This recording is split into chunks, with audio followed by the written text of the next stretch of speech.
The coldest, most feared mafia boss in all of Chicago was abandoned by the entire world the day he could no longer stand on his own 2 feet. Adrian Valenti returned to his estate in a wheelchair after 6 long weeks in the hospital, and that very night, the fiancée who had promised him forever placed her engagement ring on the golden table and walked out without looking back. One by one, the men who had sworn 10 years of loyalty quietly slipped away, every last one of them, except a single, unexpected soul, the 4-year-old daughter of his housekeeper. A tiny child who understood nothing of power, feared nothing of his cold eyes, yet somehow accomplished what his entire mafia empire had never been able to do. The morning came without mercy. Cold yellow sunlight pushed through the lace curtains of the Valenti estate on the outskirts of Chicago, drawing pale rectangles across the marble floors, but the light warmed nothing. The great hall now held only the memory of a door that had closed too gently the night before. The ring lay on the small golden table exactly where it had been left.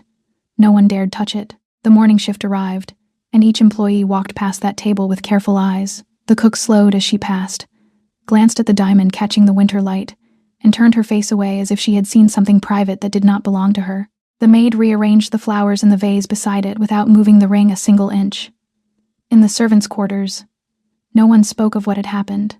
There was no need. The silence itself was already the story. In the study on the upper floor, Adrian Valenti sat motionless by the tall window. His hand rested on the black armrest of the wheelchair, his fingers still, his eyes fixed on the first snow of the season falling across the eastern garden. He did not read. He did not drink. He did not lift the phone. He simply sat there and watched the world become white, as if the snow could bury the last 6 weeks along with everything else he had once believed about loyalty. Outside the study door, the estate had gone quiet in a way that frightened everyone. Footsteps on the marble had grown lighter, softer, almost apologetic, the way people move when they pass the room of a patient no one expects to wake.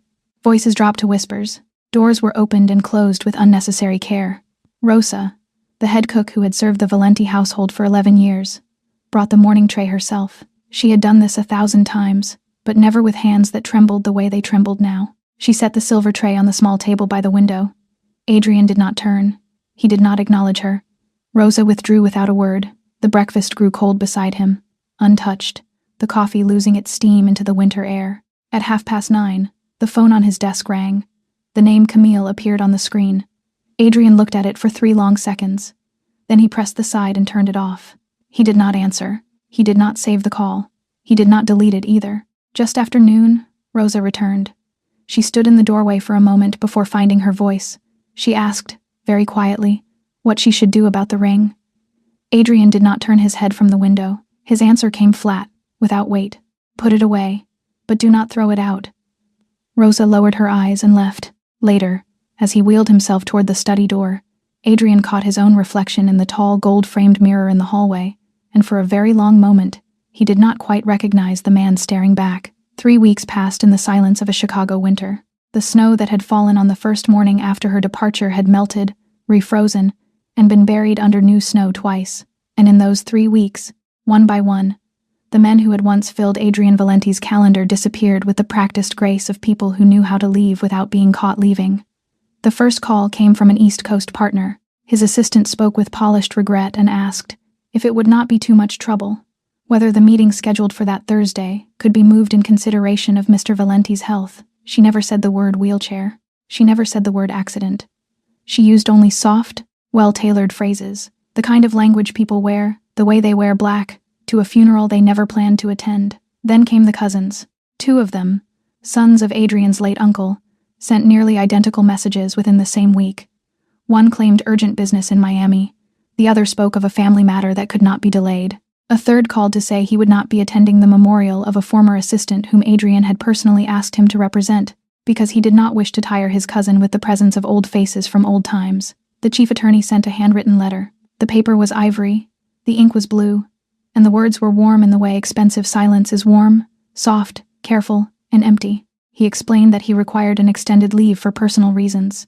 Adrian read it once by the fireplace. Then he leaned forward in the wheelchair and dropped the letter into the flames. He did not look away as the fire took it. Through all of it, Dante Morelli remained. For 10 years, he had been Adrian's right hand, a man with silver-streaked hair that was always neatly combed, a smile that arrived before his greeting, and shoes polished so carefully they seemed to belong to another century.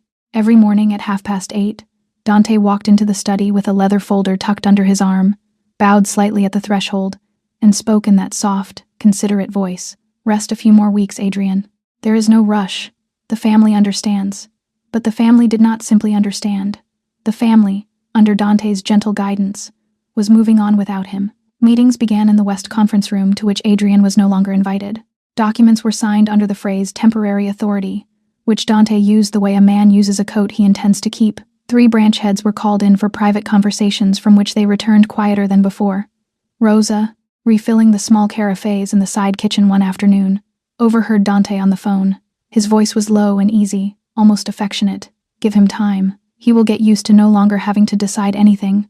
That evening, alone in the study, Adrian felt something he had never expected to feel: the absence of a voice he had spent years finding irritating. Now that silence was heavier than any argument had ever been. The phone on his desk rang only once that week. The physical therapist, asking for a schedule. Adrian hung up without a word. The first nurse lasted 4 days. She was young, gentle, well-trained, and she made one mistake. She looked into Adrian Valenti's eyes with pity. He caught it once when she was adjusting the blanket over his knees.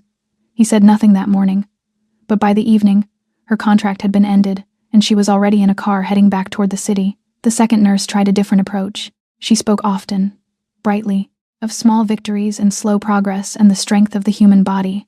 She repeated phrases she had learned in training, the kind meant to lift patients from the dark. Adrian listened for 2 days. On the third, he told her to leave and to never come back. Hollow words, he said, were worse than silence. The third nurse walked into the study on Monday morning with a soft smile and asked, "Are we feeling stronger today?" That same word we sent something cold through his chest. She was gone before lunch. 3 nurses in a single week. That afternoon, when the doctor came with a tray of medication and suggested very carefully that it was time to begin physical therapy, Adrian did not answer with words. He struck the tray from the doctor's hand. The metal rang against the marble, pills scattered like small white teeth across the floor, water pooling around them. The doctor stepped back, said nothing, and left the room. The mess remained there all morning, because no one dared enter to clean it. Adrian sat with the pieces at his feet and told himself the truth he had been arriving at slowly for weeks. He could not walk, but he could still send people away. That, at least, was still a power, perhaps the only one left. Behind the main house, past the rose garden that had gone bare and silver with frost, stood a small 3-room cottage the estate used for live-in staff.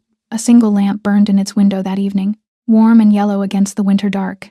Inside lived Grace Miller. She was in her early 30s, with chestnut hair she always tied back before her shift began, and hands that had grown used to warm water and soap long before she had grown used to the loneliness of widowhood.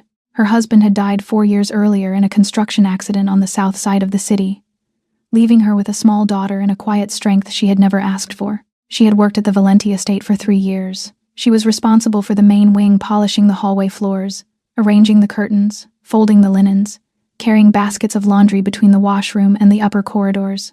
She had never spoken to Adrian directly. She had passed his study 100 times without ever seeing his face. To her, he had always been a roomer with footsteps. That morning, as she wiped down a section of hallway, she heard the crash of the tray through the closed door of the study. Her hand had trembled slightly on the damp cloth. She had continued wiping anyway. That night, she returned to the small cottage, kissed her sleeping child on the forehead, and lifted the little stuffed rabbit with the mended ear from the corner of the bed. She sat on the edge of the mattress and stroked her daughter's hair with the slow, absent tenderness of a woman thinking about many things at once. Then she leaned close to Mia's ear and whispered, "Tomorrow, and every day after, you must never go near the big door with the brass handle on the first floor. Never. Do you promise, Mommy?" Mia nodded sleepily, not understanding why her mother's voice sounded afraid. Grace rose before the sunrise, as she had every morning of the past 3 years. In the small cottage behind the rose garden, she moved quietly through the dark kitchen so as not to wake her daughter, warming a pot of milk, buttering a slice of bread, cutting a pear into thin, even pieces the way Mia liked. By the time the first pale light touched the frosted windows, breakfast was on the small wooden table, and Mia was rubbing her eyes at the doorway, the mended rabbit already tucked under one arm. Grace walked her daughter through the servants' path to the play corner behind the kitchen, a warm, glassed-in nook where the estate's older housekeepers took turns watching the few staff children while their mothers worked. Then, only then, Grace put on her white apron and began her shift. Each time she passed the closed door with the brass handle on the first floor, she slowed her steps without meaning to. She never looked directly at it, but in the quiet space of her mind, she offered a small, wordless prayer for a man she had never seen with her own eyes. a man whose grief now filled a house she had spent 3 years learning to keep clean. Mia was 4 years old that winter. She had large brown eyes that caught every light, and she carried the little rabbit everywhere, the one Grace had sewn herself, its left ear mended twice with mismatched thread. What surprised Grace most about her daughter was that Mia did not seem to know what fear was. She did not flinch at the estate's large hunting dogs. She did not cry during thunderstorms. She looked strangers in the eye and offered her hand before Grace could stop her. Grace often lay awake wondering how a woman as tired as she had raised a child so brave. Mia liked to ask the kind of questions adults could not answer. Why don't clouds fall? Why doesn't Aunt Rosa have a father? Are you sad, Mommy? Grace had learned to answer with soft laughter or a kiss on the forehead. Some questions could only be honored, not resolved. On one cold afternoon in late December, Grace was busy in the laundry room in the lower level of the main house. Mia had been left, as she often was, in the side corridor near the kitchens, a stretch of hallway everyone in the house still considered safe. The little red ball had been Mia's 4th birthday gift, small and bright, and just soft enough to bounce quietly on the marble. She kicked it, chased it, laughed at herself when she missed, chased it again. For a while the sound of her small shoes was the warmest sound in the entire estate. Then one kick went wrong. The ball rolled the wrong way down the long polished corridor, around the smooth curve of the marble, past the wall of tall portraits, and slipped into the main hallway of the first floor. The forbidden hallway, the one that ended at the great door with the brass handle. The ball came to a stop directly beneath the narrow gap under that door, resting in the strip of golden light that leaked out from the room beyond. Mia stood at the beginning of the corridor and stopped. She looked back over her shoulder. There was no one. She looked down at the rabbit in her arm, its mended ear pressed against her chest, as if asking a very small permission. Then she walked, softly, all the way to the door. Her small hand rose to the brass handle. It was colder than she had expected. She pushed. The door opened with a low, uncertain creak, and warm yellow light poured out into the corridor. Mia leaned her head slightly through the gap and looked inside. Mia stepped into the study, one small foot at a time. The mended rabbit pressed tight against her chest. Her large brown eyes moved slowly around the unfamiliar room. The enormous black wooden desk, the shelves of leather books rising all the way to the ceiling, the dark Persian rug that swallowed the sound of her shoes. Everything here was tall. Everything here was quiet. It did not feel like a room. It felt like the inside of a locked box. Then her gaze settled on the man by the window. His legs were still beneath a soft gray wool blanket. His shoulders were broad, but his head was slightly lowered, as if the weight of the winter light was heavier than she could imagine. Adrian had not turned. He had heard the soft footsteps and assumed it was Rosa, come again with a tray no one would eat. Without moving his gaze from the falling snow beyond the glass, he said in a low, cold voice, "I told you, I do not need anything." Mia did not understand those words. Grown-ups often said sentences she could only half hear. She took 2 small steps closer instead, and then she saw the red ball, her ball resting quietly beneath one of the black wheels. She bent down carefully, picked it up, and pressed it against her chest beside the rabbit.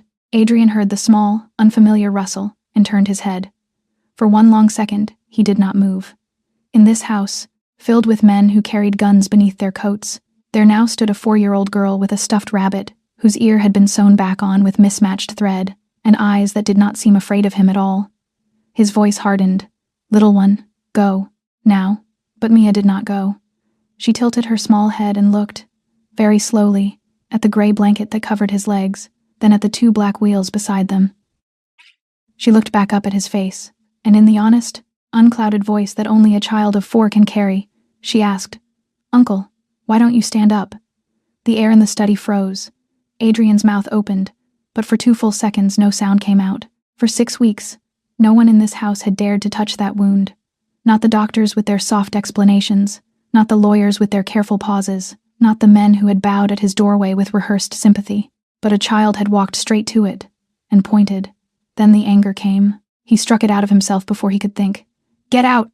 His voice tore through the study like a slammed door. The books on the far shelf almost seemed to tremble. Mia flinched. Her small shoulders jumped. But she did not cry. She only stepped back once, still holding the rabbit and the ball, her eyes wide but steady. The study door burst open behind her.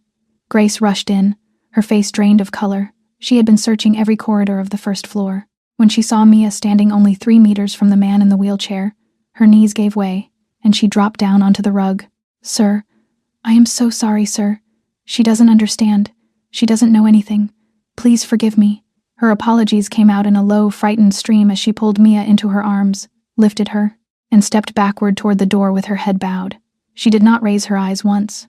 Adrian said nothing more. He only watched them retreat. The door closed behind them, very softly. He sat in the same position for a long time after they were gone, his gaze fixed on the spot where the little girl had stood. That night, Grace sat on the edge of her bed in the small cottage and cried without making a sound. She was certain, in the way only a widow with a child can be certain, that she would lose her position by morning. She held Mia's sleeping body against her chest and did not allow herself to think about what came next. There was no family left to return to. There was no city she knew but this one. She pressed her cheek to her daughter's hair and rocked her, slowly, until the tears stopped by themselves. The next morning came without a summons. There was no call from the head housekeeper, no notice on the servants' board, no envelope waiting on the small table where the staff received their monthly instructions. Grace put on her white apron with hands that trembled at first, then steadied. She stepped into the main house with swollen eyes, but a lighter step than she had dared to hope for. Mia had been carried to the kitchen at dawn, still half asleep. Now she sat on a tall wooden stool beside Rosa, kicking her small feet gently against the leg of the stool, while Rosa kneaded dough for the evening bread. Rosa reached into the tin on the shelf and placed a large raisin biscuit into Mia's hand, the kind she baked fresh every Thursday morning. Mia held the biscuit in both hands and tilted her small head, thinking. Somewhere deep in the honest logic of a 4-year-old, a thought was forming. The uncle in the big room had been sad yesterday. Sad people were supposed to eat sweet things. Her mother had always said so. Whenever Mia cried, Mommy brought candy. Mommy kissed her forehead. Mommy said the sweet taste chased the sad away. Very carefully, Mia broke the biscuit in half. The break was uneven, one piece larger, one piece smaller. She held the smaller half in her right hand and slipped down from the stool. Before Grace could see her from the corridor, before anyone could stop her, she walked out of the kitchen with the rabbit under one arm and the little piece of biscuit balanced carefully in her hand. Rosa watched her go, hesitated with flour on her hands, and did not call her back. The great door with the brass handle was unlocked this time. Mia pushed gently and slipped inside. Adrian was sitting behind the enormous black desk, a folder of financial reports open in front of him. He lifted his head, and for the second time in 2 days saw a 4-year-old girl standing inside his study. He began to speak, his voice already hardening. Little one, but Mia crossed the last stretch of the dark Persian rug before he could finish the sentence. She reached up and placed the small half of the biscuit on the corner of the black desk, right beside the stack of papers. Then she looked up at him with the completely serious expression that only a 4-year-old can wear. Sad people have to eat sweet things, she said. My mommy told me, I gave you the little half because you are sadder than me. Adrian went still. For a moment he could not find the words he had already prepared. Then he forced his voice back into the coldness that had protected him for 6 weeks. Take it back. Go outside. Mia did not argue. She only looked once at the little half of biscuit resting on the corner of the black desk, then turned and walked out. She did not take it back. The door closed softly behind her. Adrian looked at the small, uneven piece of biscuit sitting alone on the polished wood. All afternoon he did not touch it. He did not eat it. He did not sweep it aside. He did not call Rosa to clear it away. Only late that night, when the estate had gone quiet and no one could see, did Adrian reach into the cabinet behind him, take out a small porcelain saucer, place the little half of biscuit gently onto it, and slide it into the top drawer of his desk. He closed the drawer without a sound. On the 3rd day, Mia came back. Grace was too tired to stop her. She had lain awake half the night, rehearsing all the ways she might lose her position, and by morning she had run out of fear. She only knelt in front of her daughter, straightened the collar of her small woolen dress, and said quietly, You must not say anything that makes the uncle angry. Do you promise, Mommy? Mia nodded, already thinking about something else entirely. This time Mia carried a single sheet of white paper folded into 4, and a small tin box of wax crayons Rosa had lent her from the kitchen drawer. She did not enter the study. She sat down instead on the dark hallway rug directly in front of the great door, with the brass handle, spread the paper flat across her small knees, and began to draw. From inside the study, Adrian could hear her the soft murmurs of a 4-year-old talking to herself, choosing colors, giving small, serious instructions to the rabbit propped up beside her. He did not open the door. He did not call for Rosa. He only sat behind his desk and listened. 40 minutes later, the murmuring stopped. There was the light rustle of paper being folded, then the soft sound of small shoes running down the corridor, growing fainter and vanishing altogether. Adrian wheeled himself slowly across the room and opened the door. On the dark rug lay the folded paper, pushed just far enough beneath the door to be found. He leaned forward with effort and picked it up. He unfolded it on his lap. It was a drawing done with all the honest clumsiness of a child. A man sat in a chair with two round black wheels, drawn much too large. The gray blanket over his legs had been colored in with rough, careful strokes. But on the man's head, rising above him, was an enormous golden crown, 5 points, 5 sharp yellow stars, its outline traced heavily in bright orange wax so that no one could miss it. In the lower right corner, in the reversed, tilted letters of a child who had only just learned to hold a pencil, were the words, Uncle King. Adrian sat for a long time with the drawing on his lap. In the eyes of this child, he was not a cripple, he was not a shell, he was still a king. He opened the top drawer of the desk where the small porcelain saucer with the half-biscuit still rested, untouched, and placed the drawing gently beside it. He closed the drawer without a sound. At the same moment, at the other end of the estate, in the large West conference room, Dante Morelli was leading a meeting about the Southern Port shipping deal, a contract worth $40 million that Adrian had never once been informed of. 3 branch heads sat around the long walnut table nodding at everything Dante said. Only one man, a young assistant named Lorenzo who had joined the family the year before, kept glancing at the door as if waiting for someone who would not arrive. Dante spoke with the calm certainty of a man who had rehearsed. The boss has entrusted me with full authority during his recovery. The contract will be signed by the end of the week. Adrian had not been told, but Rosa, carrying a tray of coffee down the corridor, heard every word through the half-open door. She kept walking. She remembered. That evening, she knocked softly at the study. When Adrian nodded her in, she stepped just inside and lowered her voice. Sir, I think there is something you should know. She told him briefly, without decoration. Then she left. Adrian did not react at first, but when the door closed, he opened the calendar on his tablet. For the first time in 6 weeks, there was no meeting about the Southern Port anywhere on his schedule. For the first time, the darkness in his eyes was not from pain. It was from beginning to wake.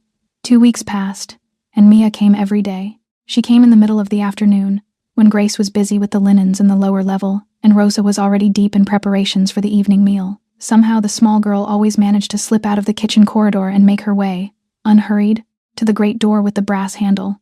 She brought different things each time. One day it was a small blue marble she had found under a chair in the servants' hall. Another day, a single blue feather she had picked up from beneath the frozen rose bushes. Once, a smooth spiral shell from the trip she had taken with her mother the summer before, the last summer her father's small savings had allowed. She placed each treasure gently on Adrian's great black desk and told him its story in the tangled way only 4-year-olds can, beginning with a neighbor's cat, drifting into a memory of rain, ending somewhere entirely unrelated to where she had started. Adrian did not reply. He only sat and listened. He did not send her away. He did not look directly into her eyes. But he did not interrupt either. Something in the sound of her voice filled a corner of the study that had been silent for 6 weeks. One afternoon, in the middle of a story about a bird that lived in a tree behind the kitchen, Mia stopped, looked down at the rabbit in her arm, and placed it carefully on Adrian's lap. Hold him for me, uncle. I have to go to the bathroom. Then she ran out of the room. Adrian sat perfectly still with the mended rabbit resting on his lap for a full 5 minutes. He did not dare move. He did not know how to hold a stuffed animal that belonged to a child. Finally, when she still had not returned, he lifted the rabbit as gently as if it might break and placed it on the corner of his desk. Grace found out through Rosa and rushed in, apologizing before she had even crossed the threshold.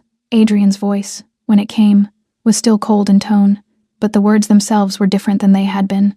Let the child come in. Grace went still. She could not quite believe what she had heard. She lowered her head and stepped back out. Later, in the warm corner of the kitchen, Rosa whispered to her while wiping her hands on her apron. That is the first time in 6 weeks he has said, let anyone about anyone. The rumor spread quietly among the staff. The child of Grace Miller could enter the master's study. 3 grown men lowered their heads to greet Mia as she passed through the main hall the next morning, something they had never done for a child before. Adrian did not admit it to himself, but he began to glance at the tall clock in the study at 3 in the afternoon. If Mia arrived late, he felt a small, unexplained restlessness he refused to name. Dante noticed. One midday, walking through the main corridor with 2 branch heads at his shoulder, he saw the little girl passing by with her rabbit tucked under her arm. He stopped. His eyes narrowed. He did not greet her. He kept walking. Later, in the side kitchen, he asked Rosa a question dressed as idle curiosity.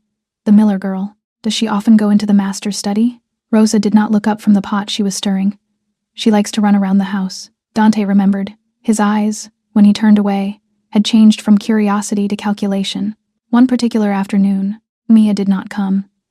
Grace had caught a light fever and kept her daughter in the small cottage behind the rose garden. Adrian waited until 4, then 5. There was no sound of small shoes in the corridor. Adrian became irritated with himself. He poured a glass of whiskey he did not drink. He looked, for the first time in days, at the drawer that held the crayon crown and the small saucer with the half-biscuit. That night he lay awake in the dark bedroom. He realized that the absence of one small child had made the enormous room larger. The morning after Mia's absence, Adrian picked up the phone on his desk for the first time in 6 weeks and dialed the number he had once thrown into a drawer. He did not explain.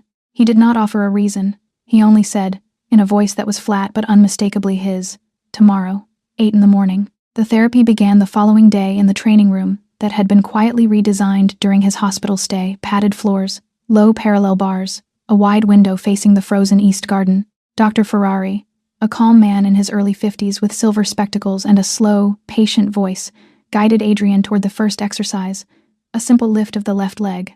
Nothing more. Adrian focused with an intensity that filled the entire room. 3 medical assistants stood at a respectful distance along the wall, hands folded, breath quiet. The atmosphere was as tight as an operating theater. Dr. Ferrari nodded gently. "Whenever you are ready, Mr. Valenti." Adrian tried. His left leg did not lift, not a single millimeter. He tried again, slower, breathing through it, ordering the muscles that used to obey him without a thought. Nothing. He tried a third time. His forehead broke into a fine sweat. Nothing.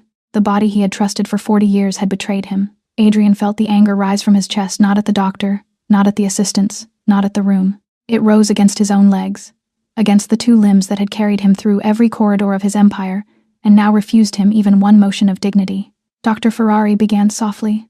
"Mr. Valenti, this is completely normal in the early." Adrian did not hear the end of the sentence. His right hand shot out toward the small side table, seized the porcelain teacup that had been placed there, and hurled it against the far wall. The sound of it breaking cracked through the room. Fragments of white porcelain scattered across the marble floor, and the tea spread in a long, dark streak along the polished stone. The 3 assistants stepped back all at once. Dr. Ferrari did not move at all. Then the door to the training room burst open. Mia rushed in. She had heard the sound from the corridor. Grace ran in half a second behind her, pale, whispering urgently. "Mia, no, do not." Adrian was about to shout at both of them. His mouth had already opened, the anger already gathered on his tongue.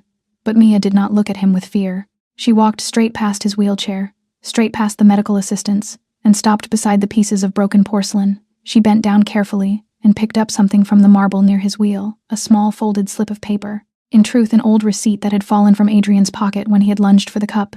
She stood back up and held the slip out to him with both hands, the way one presents a gift. Then she said, in the completely serious voice only a 4-year-old can use, "Uncle, I couldn't tie my shoes either, you know. I cried a lot. But my mommy said just because you can't do it today doesn't mean you can't do it tomorrow." Adrian went still. The entire room fell silent. Dr. Ferrari turned his face away toward the window to hide something that had moved in his eyes. Grace stood frozen at the doorway, both hands pressed against her mouth, her eyes filled with tears she did not dare let fall in front of the master. Mia did not wait for an answer. She placed the small paper gently into Adrian's palm, turned back to her mother, and walked out of the room with Grace, disappearing down the corridor without looking back. Adrian sat where he was. The little slip of paper was still in his hand. He looked at the tea, spreading slowly across the marble, at the small pieces of porcelain scattered like something that had once been whole. That evening, he called Dr. Ferrari back into the study. He did not apologize. He said only, in a voice that was low and clear, "Tomorrow, 7 in the morning, we begin again." He did not believe he would ever walk, but he no longer wanted Mia to run into a room and find a man who had already given up. The morning after the therapy session began again, Adrian pressed the small brass bell on his desk and asked Rosa for something no one had heard him request in 6 weeks. Every meeting minute, every signed document, every internal report from the last 6 weeks. Rosa did not ask why. She simply nodded and returned an hour later carrying a leather binder nearly an inch thick. Adrian read through the night. He did not switch on more than a single desk lamp. He did not touch the whiskey Rosa had left on the sideboard. He read the way he had once read contracts in his early years, slowly, twice, then a third time on the pages that made his jaw tighten. By the time the first pale light of dawn touched the window, he had counted them. 37 decisions. 37 documents signed by Dante Morelli under the phrase temporary authority. The Southern Port contract was only one of them. Others touched shipping routes, private accounts, the reassignment of 3 long-serving lieutenants. Each signature was neat, unhurried, the hand of a man who had grown very comfortable holding a pen that did not belong to him. Adrian did not confront Dante. 10 years of running a mafia empire had taught him something no book ever could. An enemy who does not know he is suspected is the easiest enemy to catch. So the next morning, when he asked to be present at the weekly financial meeting, he made the request casually, as if it were only a passing wish. Dante smiled the moment he received it. "Of course, boss. We have been waiting for this day." Adrian said little during the meeting. He listened. He wrote quietly in a small leather notebook that had not been out of his drawer for 2 months. Toward the end, he asked only 2 brief questions about the source of funding for the Southern Port deal. Dante answered smoothly, without hesitation. Too smoothly. Answers rehearsed too many times begin to lose the small hesitations that truth normally carries. Adrian nodded politely and closed his notebook. That afternoon, he called Rosa into the study and lowered his voice for the second time in 6 weeks. "I need you to find me a number. Nico Bellini." Not through Dante. Not through anyone. Nico Bellini was 45, a former lieutenant of the family, and once the only man Adrian had trusted beside Dante. Right after the accident, Dante had quietly suggested that the security team be trimmed, restructured, streamlined for the recovery period. Within 2 weeks, Nico had been given a generous severance and gently walked out of the estate. He had not resisted. He had understood. Adrian asked Nico to come to the estate the following Sunday night, the 2 days Dante would be in Vegas on business. Nico arrived at 9 exactly. Black coat, no tie, no gold watch, no cologne. He stepped into the study without looking, not even for half a second, at Adrian's legs. He simply lifted his eyes and looked straight into Adrian's face, the way he had looked at him 10 years earlier, when Adrian had still stood taller than any man in the room. That single gesture reached Adrian deeper than the false embraces of every cousin who had checked in, deeper than the controlled tears of the woman who had once worn his ring. Adrian did not thank him. He only lifted his hand and pointed to the leather chair across the desk. Nico sat. Adrian spoke in 3 words. "I need you." Nico answered in 1 sentence. "You never lost me.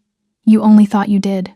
Adrian gave him the first assignment: investigate quietly everything connected to the 6 weeks Adrian had spent in the hospital, especially the garage that had serviced the car 3 days before the accident. Marco, the personal driver who had been given the night off for unclear reasons that same evening, and every access made to Adrian's primary accounts during the first 2 weeks he lay unconscious. Nico nodded. He did not ask a single follow-up question. He did not mention money. He rose, walked to the side door of the study, the one that opened directly onto the servants' corridor, and slipped out without a sound. Adrian sat alone in the room. For the first time in 6 weeks, he felt something he had almost forgotten how to name. There was a true ally in his own house again. Late that same night, long after Nico had slipped out through the servants' door, Adrian sat alone in the study with a single lamp burning and a glass of amber whiskey untouched at his elbow. For 6 weeks he had refused to remember. Now, for the first time, he forced himself to open the door of that memory and walk back inside. It had been a soft October rain. Adrian had just left a private meeting at a small hotel near the harbor, a meeting with a partner from the East, whose name he had deliberately kept from Dante. On the drive home, the wipers had moved in that steady, almost peaceful rhythm they had on quiet nights. His headlights cut 2 clean tunnels through the mist. A classic jazz record played low from the radio, a saxophone piece he had once heard his father listen to. The first missed call had lit up the dashboard screen. Dante. Adrian had glanced at it and turned back to the road. He did not want to be disturbed while driving in the rain. The second call had come 5 minutes later. He had frowned, mildly annoyed, and let it ring itself out. At the curve on Sherman Avenue, the same curve he had taken hundreds of times, in every kind of weather he pressed the brake at his usual speed. The brake did not respond the way it should have. There was a half-second of delay, a softness where the resistance had always been solid. Adrian pushed down harder. The car slowed, but not enough. The steering wheel felt strange under his hands, as if the connection between his palms and the tires had loosened by a single, invisible thread. The car slid across the wet asphalt. It struck the concrete barrier at 70 kilometers an hour. The steering column snapped back. Adrian lost consciousness before the sound of impact fully ended. He woke 3 days later in a private hospital room. The ceiling was white, the machines quiet, his mouth dry. A doctor with kind eyes explained gently. Thoracic spinal injury, compression of the cord. The probability of full recovery, he said carefully, was under 20%. The official investigation had concluded 3 lines. Wet road surface, inappropriate speed for conditions, worn brake components, no signs of tampering. Now, sitting in the study, Adrian gave each of these pieces to Nico across the desk. Nico wrote in a small black notebook with quick, precise strokes, never interrupting. When Adrian had finished, Nico looked up and laid out what he had found in only 2 days of work. 4 things. First, the car had been serviced 3 days before the accident at Meridian Garage, a shop the family had never used before that week. Dante had personally suggested it, calling it a routine inspection. Second, Marco, Adrian's personal driver of 7 years, had been given the night off for health reasons on the exact evening of the accident. Marco had not filed any medical requests that week. Third, 2 hours of security footage from the parking lot at Meridian Garage had been deleted on the day of the accident. Deleted, not overwritten. Someone had chosen those 2 hours. Fourth, Adrian's primary account had been accessed from an internal IP inside the Valenti estate on the 4th day after the accident, a day when Adrian himself had still been in a medically induced sleep. Nico closed the notebook and lowered his voice. If Dante arranged this, boss, he has had 6 weeks to erase what he needed. We will not find proof easily. Adrian answered without lifting his eyes from the lamp. Arrogant men always believe they are cleverer than everyone else. They never clean up completely. Nico nodded slowly. He would go deeper into Meridian Garage. He would find the mechanic who had signed off on the inspection. If that man could still be reached, Nico would reach him. Before leaving, Nico paused at the door and looked back. Boss, if what I find turns out to be true, what will you do? Adrian did not answer at once. He looked at the untouched whiskey. He looked at the small closed drawer, where a half biscuit and a crayon crown were still resting side by side. Then he said quietly, I will wait until I have everything. Dante returned from Vegas on Tuesday afternoon, carrying a wooden box lined with dark velvet, and inside it, a bottle of aged Italian wine older than most men in the house. He walked into the study with his usual practiced smile and set the box gently on the corner of Adrian's black desk. A small gift, boss, from a friend in Nevada who still remembers you well. Adrian accepted it with a short, polite thank you. He did not open the box. He did not lift the lid to admire the label. He simply nodded and turned his attention back to the papers in front of him. Dante did not move immediately.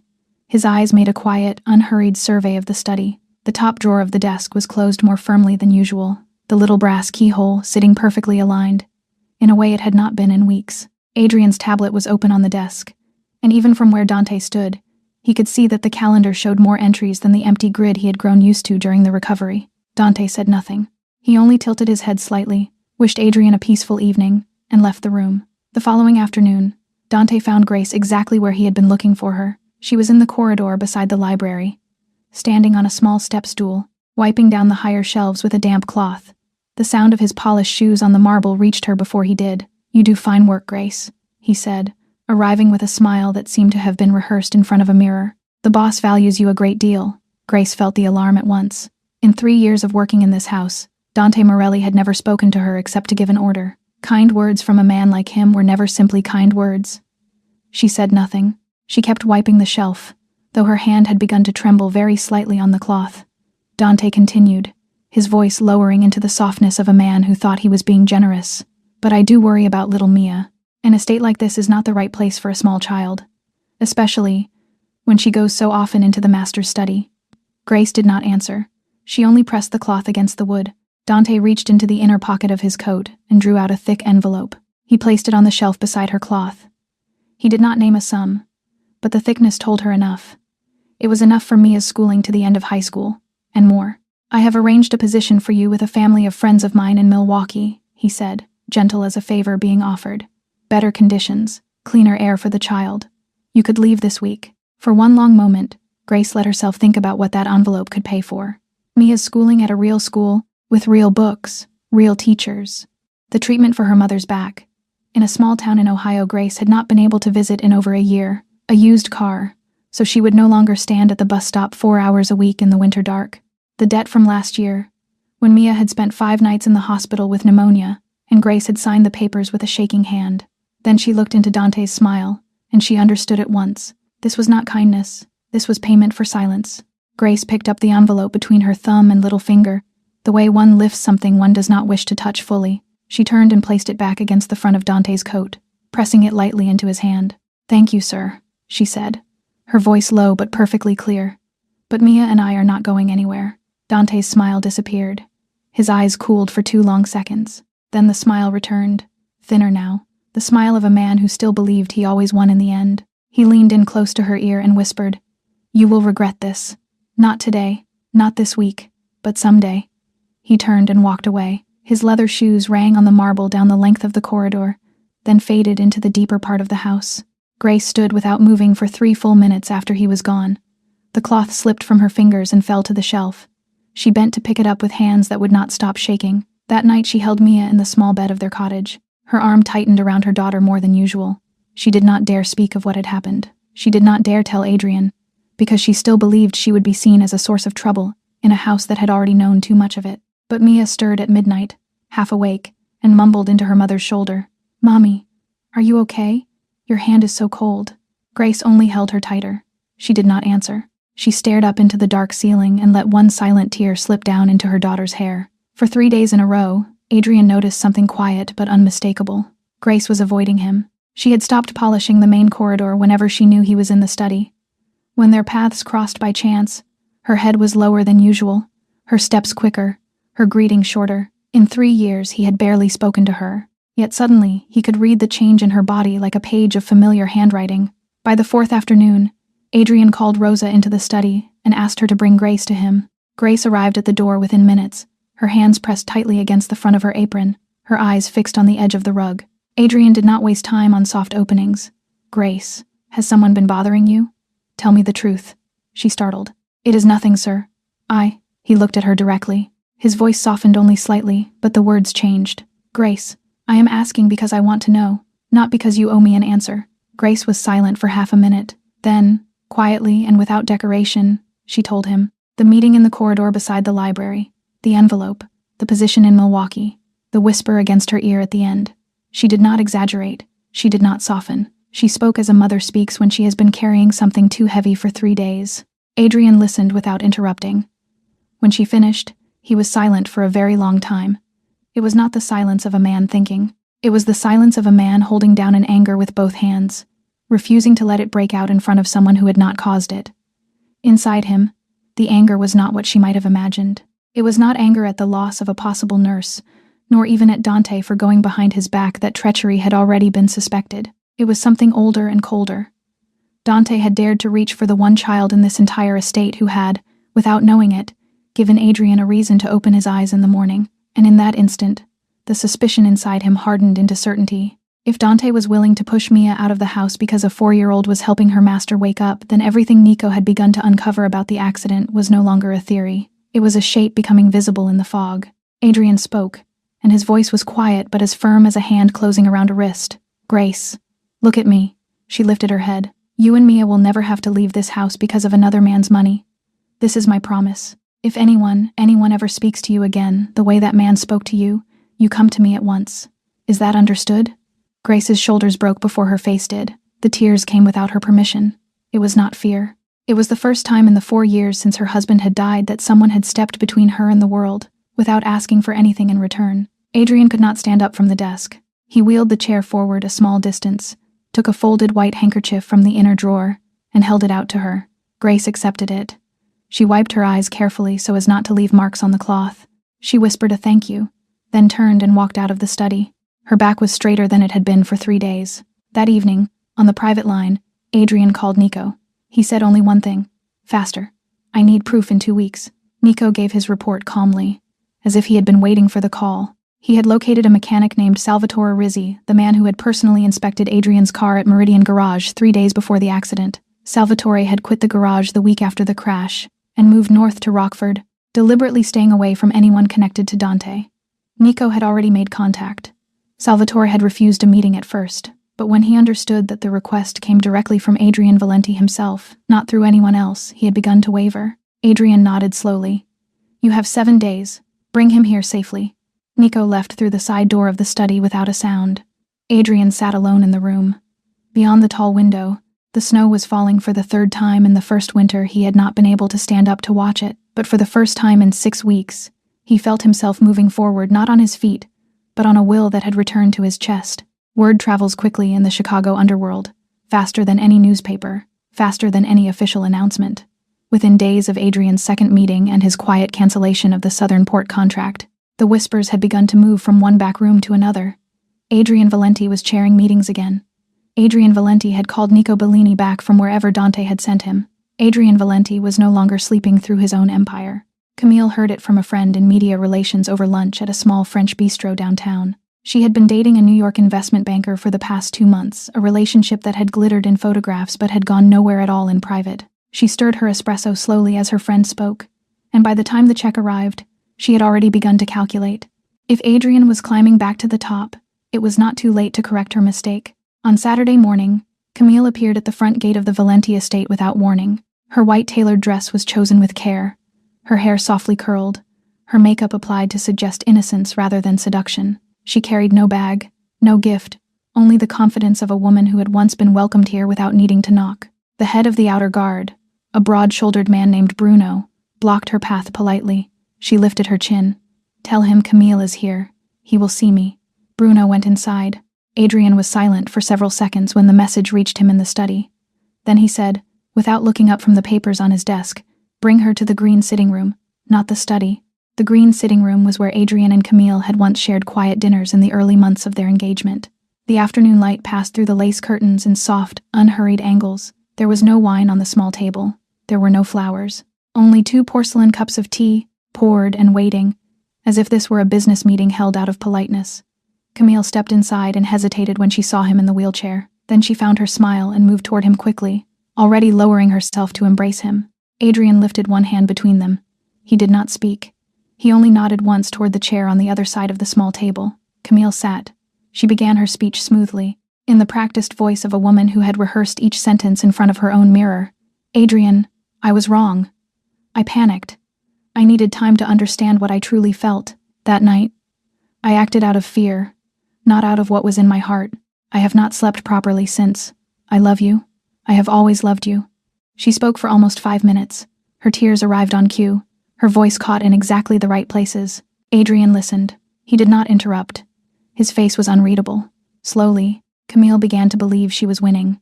At that moment, the door to the sitting room burst open. Mia rushed in, holding up a fresh drawing of Adrian feeding a large orange carrot to her rabbit. She had not been told there was a visitor. She stopped in the middle of the rug.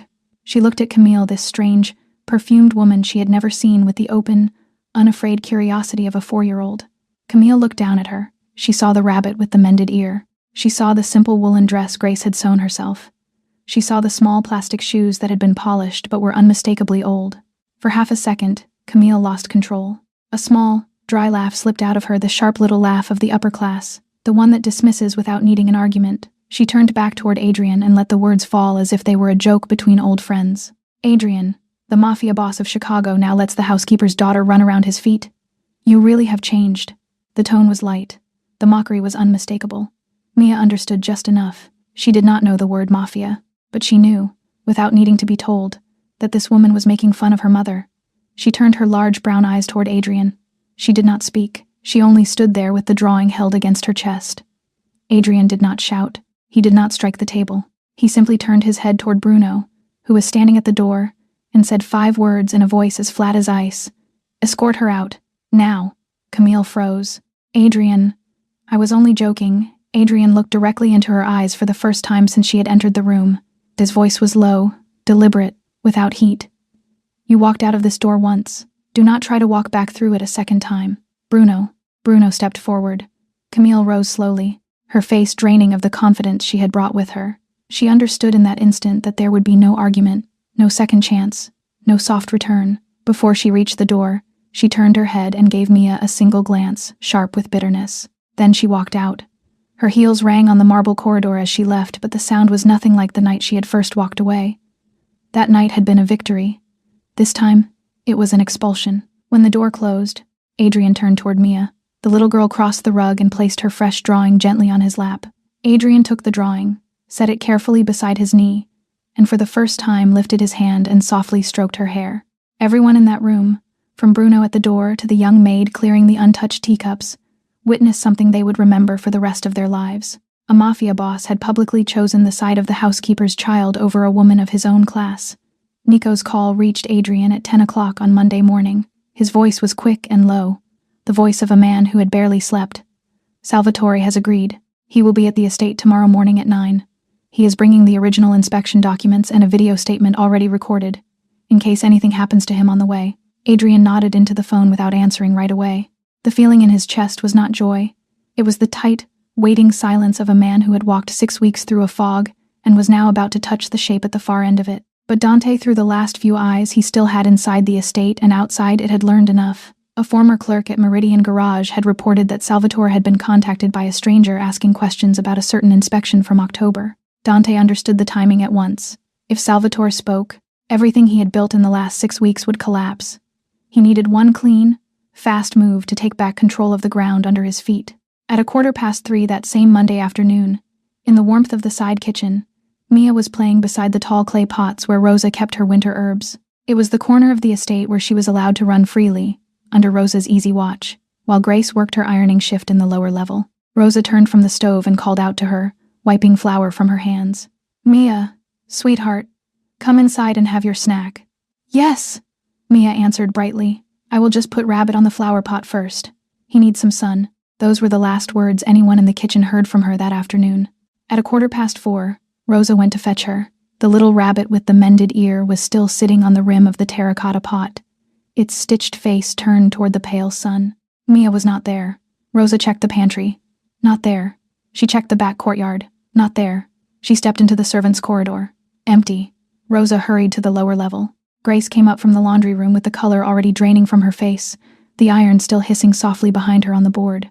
Within minutes, the entire estate staff had been mobilized. The first floor, the second floor, the third, the cellar, the 2 storage barns, the rose garden, silver with the last frost of the season, the east garden, every guest room, every bathroom, every closet in every hallway. There was no trace of the little girl, nothing at all. Grace began to shake. She stood in the middle of the servants' hall, clutching the rabbit that Rosa had brought down from the flower pot, its mended ear pressed against her chest, and she began to pray in a whisper no one else could hear. Adrian was told at 4:40. He was in the study, reading a report. He set the page down on the desk. He did not ask twice. He wheeled himself out of the room within the same breath. He gave Bruno his orders in a voice that did not rise. Full mobilization of the security detail. Every camera in the estate reviewed from 3 in the afternoon onward. Every gate sealed. No car, no person, no delivery in or out until further notice. At 5:10, Bruno came running back into the study corridor. His face was completely white. In his broad palm, held out flat like an offering, was a small silver bracelet, the tiny charm on it shaped like a rabbit. "Found on the grass, sir, near the west side gate, 3 meters from the fence line." Rosa carried the bracelet to Grace with hands that were steadier than her heart. Grace recognized it the instant her fingers touched the small silver chain. It had been her gift to Mia on her 4th birthday. She had saved for 3 months to buy it. Grace's knees gave way in the corridor just outside the study. She sank to the marble, still clutching the bracelet against her chest. She did not sob aloud. Her tears simply ran down her face in complete silence. Adrian pushed the wheelchair out of the study when he heard the fall. He saw her on the floor. He saw the bracelet.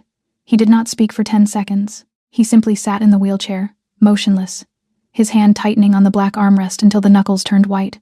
Then he spoke to Bruno in a voice as low and hard as stone. "Take her into the sitting room. She is not to be left alone. Wake up every man on the roster, every one of them. I need to know who passed through the west side gate in the last 3 hours. Everyone. Every delivery, every vehicle, every foot." Bruno nodded and ran. Adrian leaned forward as far as his body would allow. He could not fully bend down, but he tilted the entire weight of his shoulders and extended his hand to help Grace up from the floor. He did not speak while he did it. He did not promise anything. He only looked into her eyes and said the only sentence he was willing to make: "I will bring her home." Grace looked at him. She did not answer. She only nodded once. Adrian wheeled himself back into the study and closed the door. He sat in the deepening winter dusk without turning on a single lamp. His hand held a small folded slip of paper drawn in wax crayon, the crown drawing Mia had once pushed under this same door. He did not cry. He did not break anything. He did not raise his voice at anyone. But every single person in the estate that evening, Rosa, Bruno, the young sous chef, the maids on the second floor, even the old gardener sweeping salt on the front steps, felt something they could not put into words. Something had changed inside the master of the house today, and no one dared to name what it was. At 5:35 in the afternoon, a young guard from the front gate knocked on the study door. His face was tight with something between confusion and fear. In his hand was a small black flip phone, old-fashioned, unbranded, the kind that could be bought for cash in any corner store and thrown away the same day. The guard spoke quickly. "Someone just tossed this over the fence, sir. No figure seen. None of the outer cameras caught anyone approaching." Adrian took the phone from his palm without a word. At that exact moment, as if the person on the other end had been watching, the little device began to ring. Adrian pressed the button to accept. He did not speak. He waited. The The voice on the other end had been distorted through software, low and mechanical. The vowels sounded smooth of any human accent. "Mr. Valenti, the girl is safe. For now." Silence. Adrian did not react. The voice continued, calm and deliberate. "You have two options. Sign the full transfer of control of the Valenti family before 6 o'clock tomorrow morning. We will send our own lawyer to the estate at 5. She will be returned to her mother, unharmed, whole." A pause of 3 seconds.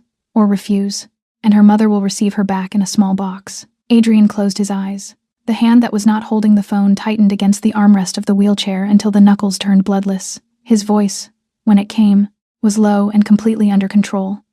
"I need proof she is alive. Reasonable." The line went dead. 30 seconds later, a message tone chimed on the black phone. A single image loaded onto the small screen. Mia still awake, sitting on a wooden chair. Her eyes red from crying but no visible injury on her face. Behind her, a cold expanse of gray concrete wall. No windows, no sign, no marking, nothing that could identify the location. Adrian looked at the picture for 30 seconds without blinking. Then he called Nico. Nico arrived within 20 minutes. Adrian handed him the phone without a word. Nico immediately passed it to a technical friend of his, an old associate, a man who had served the family long ago and who could still be trusted with a piece of hardware and a name. "Trace it," silently. While the trace was being run, Adrian called Bruno into the study.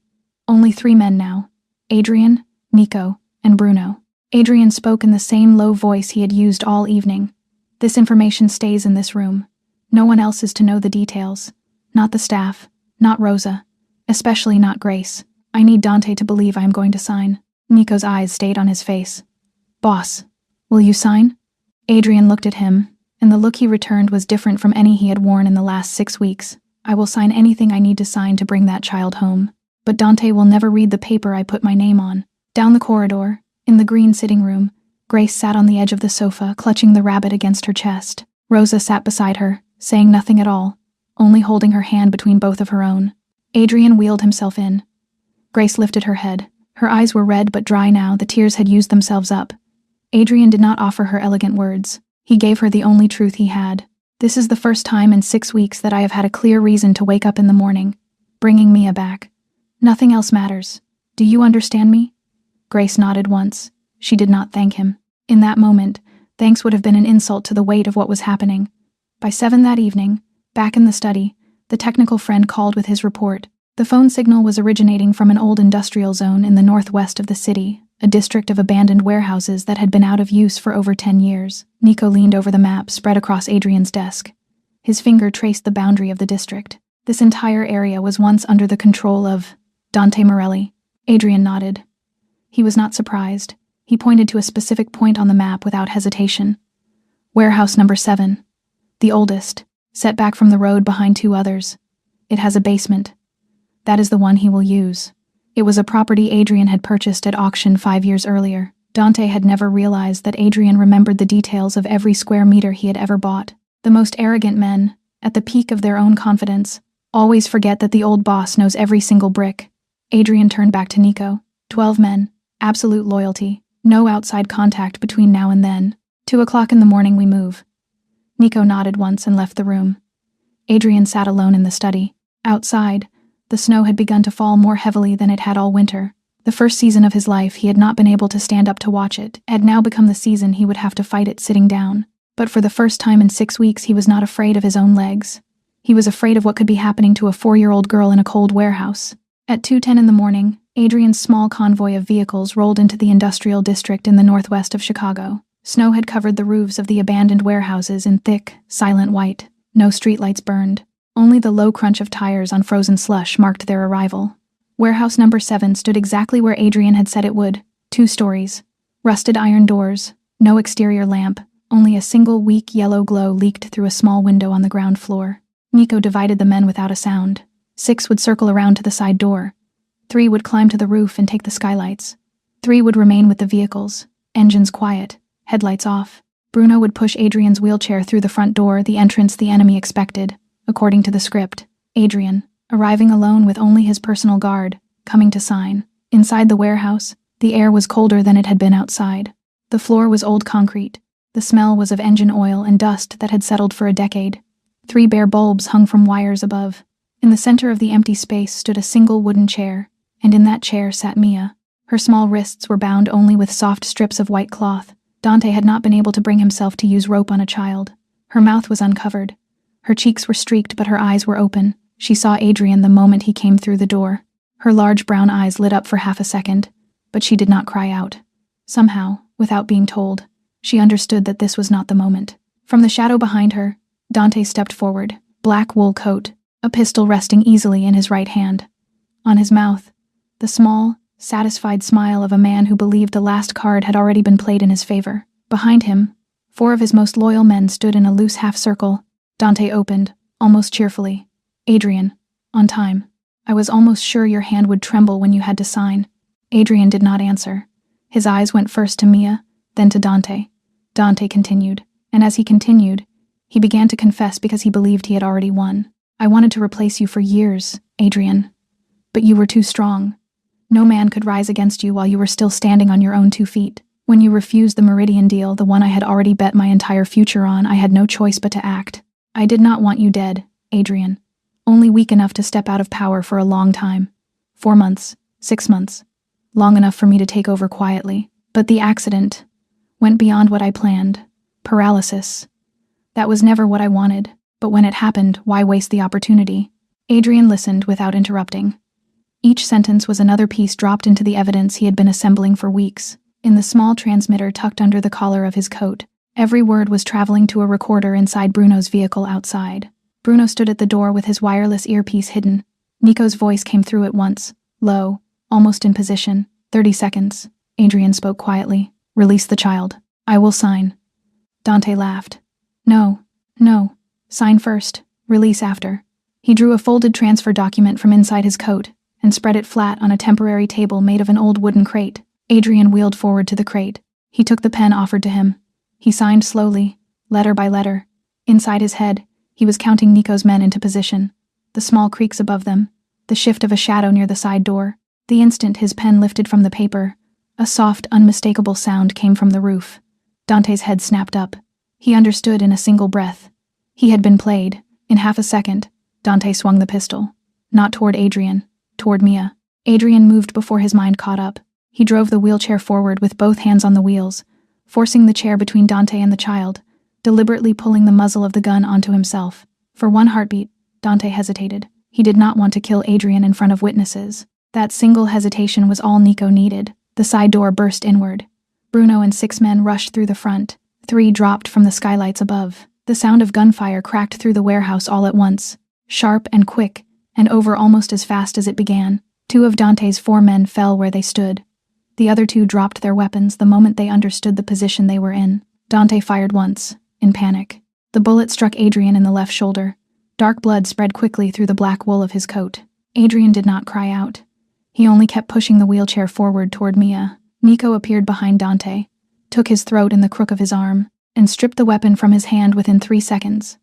Dante was forced to the floor of the warehouse alive. Adrian reached Mia. Bruno had already untied the soft cloth from her wrists. Grace was brought in from the vehicle, waiting 200 meters back on the road. She had insisted on coming. Adrian had agreed on the condition that she remain inside the car until the warehouse was secure. Now she ran through the open door. She threw herself down and gathered Mia into her arms. Mia broke into sobs against her mother's shoulder. But only a few seconds later, the little girl loosened her grip. She slipped down from her mother's embrace and ran across the concrete to the man sitting motionless in the wheelchair, his shoulder soaked with blood. She climbed up onto his lap and wrapped both of her small arms around his neck. "Uncle Adrian, does it hurt?" she cried. And Adrian, in front of Nico, in front of Bruno, in front of the 12 loyal men, in front of every surviving figure, standing on that cold warehouse floor, bent his head down and held Mia against his chest. He did not hide his face. He did not turn away from the tears in his own eyes. The man whose name had made hundreds of people afraid for over a decade was weeping quietly in a cold, empty warehouse, holding the 4-year-old daughter of his housekeeper. 3 days later, in the private hospital wing of the Valenti family, Adrian was moved from the operating room to a quiet recovery suite on the top floor. The surgeon reported that the bullet had passed cleanly through the muscle of his left shoulder without touching the bone. Full recovery, he said, would take about 6 weeks. But when Adrian opened his eyes for the first time after the surgery, the face he saw was not Nico's, not Bruno's, not the doctor's. It was Mia. She was sitting on the tall visitor chair pulled close to the side of his bed, her small legs swinging because her feet did not touch the floor. The mended rabbit was resting on her lap, its stitched ear leaning against her hand. Grace was in the corner of the room, curled awkwardly in a low armchair, asleep with her cheek pressed against a folded coat. She had not left the hospital in 3 days. Adrian looked at Mia. Mia looked back at him. Neither of them said anything. He lifted his hand slowly, the bandaged arm heavy and slow, and let his fingers brush against her small hand on the edge of the blanket. Mia smiled. A week later, Adrian was back in the estate. His shoulder was in a soft brace. But the quiet work of cleaning the house had already begun. Dante had lost everything. The evidence of the brake tampering was now confirmed from 3 separate directions: Salvatore Rizzi's sworn video testimony, the original inspection log from Meridian Garage, and the digital record of the internal IP address that had accessed Adrian's private account during his coma. In the Underworld, such matters were not handled by public courts. They were resolved by family law. Dante was taken away. No one asked further questions. The 4 men who had followed Dante into the warehouse were removed from the family. Their assets were seized. They were forbidden to return to Chicago. The 3 branch heads who had nodded along with Dante's temporary authority for 6 weeks were given one last chance. They were demoted to lower positions under Nico's direct supervision. Those who could not accept the demotion left quietly. Nico Bellini was formally restored to his old role as coordinator of security with the added financial authority that Dante had once held. He accepted without ceremony. But Adrian's greatest victory was not the reclaiming of his family. His greatest victory was that he was no longer the man he had been. Before the accident, Adrian had been feared because he was cold, because he was decisive, because he appeared to have no weakness at all. After the accident and after Mia, Adrian was still feared. But he laid down a new set of laws for the Valenti family, spoken once in a single meeting and never repeated. No woman was ever to be harmed, under any circumstance. No child was ever to be harmed, in any form, for any reason. Anyone who broke these 2 rules would not receive a second warning. The other mafia families of Chicago heard of it. Some laughed at first, some were merely surprised, but no one dared to test him. Grace and Mia continued to live at the estate. Grace was promoted to head housekeeper of the main wing, with a salary tripled from her previous pay, a larger set of rooms in the staff quarters, and a place for Mia at a small private school near the estate. Adrian paid for the tuition, without ever mentioning it aloud. Adrian did not offer Grace anything more. There were no flowers, no candlelit dinners, no ring on a golden table, because there was no romantic love between Adrian and Grace, and both of them understood it completely. Grace was a mother who had loved her late husband deeply enough not to seek to replace him. Adrian was a man who had been betrayed enough times not to confuse gratitude with love.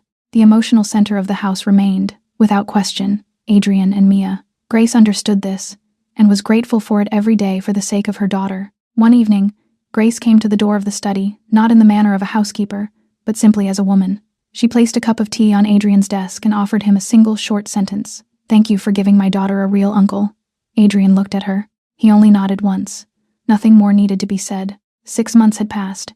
Adrian had recovered some of what the doctors had once told him he would never recover. He could stand for a few dozen seconds now with the support of a metal walking frame in the training room. He could move himself from the wheelchair to a regular chair using only the strength of his arms. He no longer needed help to reach for a book on the second shelf. But there had been no miracle. The doctors had told him honestly, some months earlier, that the full function of his legs would never return. The wheelchair would remain a part of his life for the rest of it. Only one thing had changed. He no longer looked at it as a symbol of failure. It was, in the end, only a chair with wheels. On the wall of the study, in a simple black wooden frame at exactly the height of his eyes when he sat in the wheelchair, hung a small piece of drawing paper.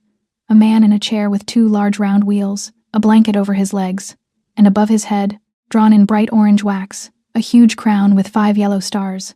In the lower right corner, the reversed, tilted letters spelled the words, Uncle King. Beside the frame, inside the top drawer of the desk, a small porcelain saucer still held the uneven half of a raisin biscuit that had gone dry a long time ago. Adrian opened the drawer sometimes, looked at it, and closed it again without a word. One Saturday afternoon in the middle of May, the tall windows of the study were open to the warm garden air. Mia, now 4.5, half an inch taller, her hair a little longer than it had been in the winter, sat on Adrian's lap. The rabbit with the mended ear was still in her arm. Grace had sewn it twice more since then. Adrian was reading her a fairy tale. It was something he had never done for anyone in the 40 years of his life. When the story ended, Mia lifted her head from his shoulder and asked him, in the honest voice only a child can carry, "Uncle, when you can walk one day, will you still play with me?" Adrian was silent for a long time. He looked out the window toward the rose garden, where the first roses of the spring had just opened. The pale afternoon light rested softly on the folds of the blanket over his knees, and in that silence, he understood something he had never spoken aloud, not even to Nico. Before the accident, he had possessed an entire empire but not a single home. He had commanded 40 loyal men, but not one of them would ever have sat beside him to read a fairy tale. He had held the hand of a woman as beautiful as a painting, but there had never been anyone to share half of a broken biscuit with him. After the accident, he had lost his legs, but he had found a child who had taught him what it means to be loved without power, without wealth, and without perfection. Adrian bent his head down and pressed a small kiss into Mia's hair. Then he answered her. Mia, whether I can walk one day, or whether I have to sit in this chair for the rest of my life, there will always be a seat right here beside me for you, and that place will never change. Mia smiled, nodded, and went back to playing with the rabbit's ear. Grace stood quietly in the doorway. She had come to call Mia for dinner. She had heard everything. She did not step into the room. She only stood there for a moment, smiled softly to herself, and stepped back into the hallway. In the underworld of Chicago, the name Adrian Valenti still made grown men lower their eyes when it was spoken. But inside the Valenti estate, every member of the household knew a quiet secret. The man that no one dared to stand against was completely powerless before a small girl of 4 who called him Uncle Adrian. Life Lesson 1. There are people who stay beside you only when you are standing tall, and when they leave you the moment you fall, it is not truly a loss. It is a release your heart has not yet learned how to understand. Life Lesson 2. The real worth of a person is not measured by the strength of the legs they stand on, but by who is still willing to sit beside them when they cannot stand at all. Life Lesson 3. Sometimes true love does not arrive from the place we are waiting for it. Sometimes it arrives from the smallest place of all, in the shape of a child with a mended rabbit and a broken biscuit shared in half. Dear friend, if this story has touched something inside you, we would love to hear from you. Have you ever had someone leave you in your weakest season of life? And has someone unexpected chosen to stay when you never expected them to? Please share your feelings in the comments below. We read every single one, and each of your stories reminds us why we keep telling these stories. If this story moved your heart, please tap the like button, hit subscribe to our channel, and share this video with someone you think truly needs to hear it. Your support helps us bring you a new emotional story like this one every single day. We wish every single one of you watching today good health, a peaceful heart, a joyful home, and small moments of quiet happiness in your everyday life. May you always find the people who choose to stay when you need them most, and may you become that person for someone else when they need you. In our next video, we bring you the story of a small orphan boy who steps into the cold mansion of a feared mafia boss, and something he says at his very first dinner leaves the most powerful man in the city sitting awake in silence for the entire night. Thank you for spending this time with us today. Goodbye for now, and we will see you again in the very next video.